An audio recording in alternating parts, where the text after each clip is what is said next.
গণতন্ত্র শব্দটাই তো খারাপ। গণ মানে জনগণ, তন্ত্র মানে আইন বিধান। তাহলে গণতন্ত্র মানে গণের আইন, জনগণের আইন। তাহলে গণতন্ত্র কি বলে? সকল ক্ষমতার মালিক জনগণ। আর ইসলামকে বলে সকল ক্ষমতার মালিক কে? আল্লাহ। মানব রচিত যে গণতন্ত্রের বিধান এটা গ্রহণযোগ্য না।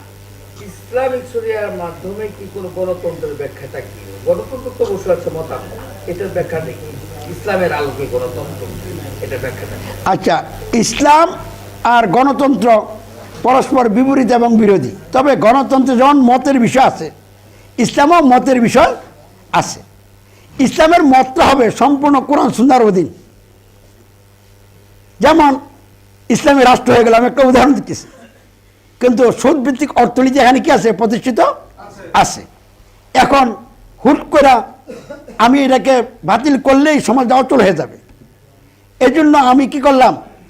মতামত নিলাম যে সুদরা তো আমরা বন্ধ করব। এটা কতদিনের মধ্যে সুদরা এখান থেকে মূল উৎপাদন করব।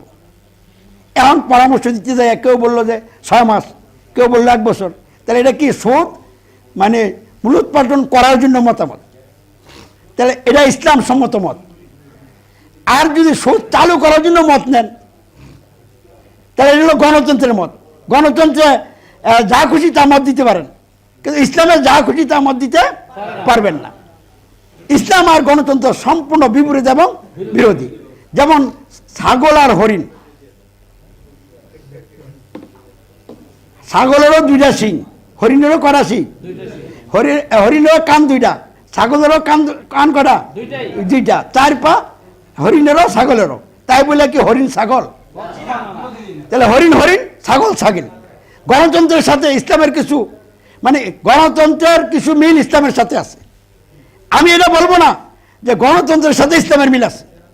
ইসলামের সাথে গণতন্ত্রের কিছু মিল আছে। সকল প্রকার মানবোচিত ব্যবস্থার ইসলামের সাথে কিছু কি আছে? মিল আছে। তাই বলিয়া মানবোচিত ব্যবস্থা ইসলাম হতে পারে না। তাহলে গণতন্ত্র গণতন্ত্রই, ইসলাম ইসলামী। ইসলামে পরামর্শ আছে, পরামর্শ করে কাজ করার কথা আছে। তাহলে মতামতটা হবে কোরআন সুন্নাহ ভিত্তিক। কোরআন সুন্নাহর বাইরে যে কোনো মত হবে না। যেমন গণতন্ত্রে মহিলা নেতৃত্ব বৈধ, তাহলে জনগণ মহিলাকে রাষ্ট্রপ্রধান বানাইতে পারবে।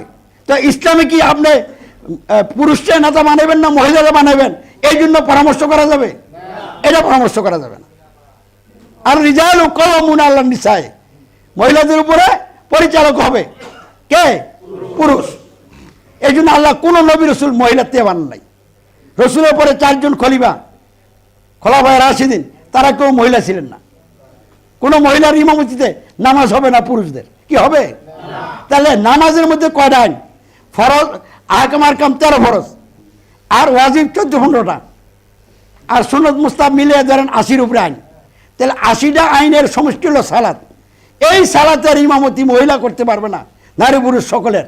আর একটা রাষ্ট্র পরিচালনা করতে হলে অসংখ্য আইন এখানে আছে। এতগুলি আইনের নেতা হবে মহিলা কি করে? কোরআন সুন্নাতে অ্যালাউ করে না, কিন্তু গণতন্ত্র এটা কি করে? অ্যালাউ করে। তাহলে গণতন্ত্র আর ইসলাম এক নয়, এক হতে পারে না। যা ব্যক্তিগতভাবে ইসলামে আসে পরামর্শ, সুরা। তো সুরা আর গণতন্ত্র এক না। গণতন্ত্র শব্দটাই তো খারাপ। গণ মানে জনগণ, তন্ত্র মানে আইন বিধান। তাহলে গণতন্ত্র মানে গণের আইন, জনগণের আইন। তাহলে গণতন্ত্র কি বলে?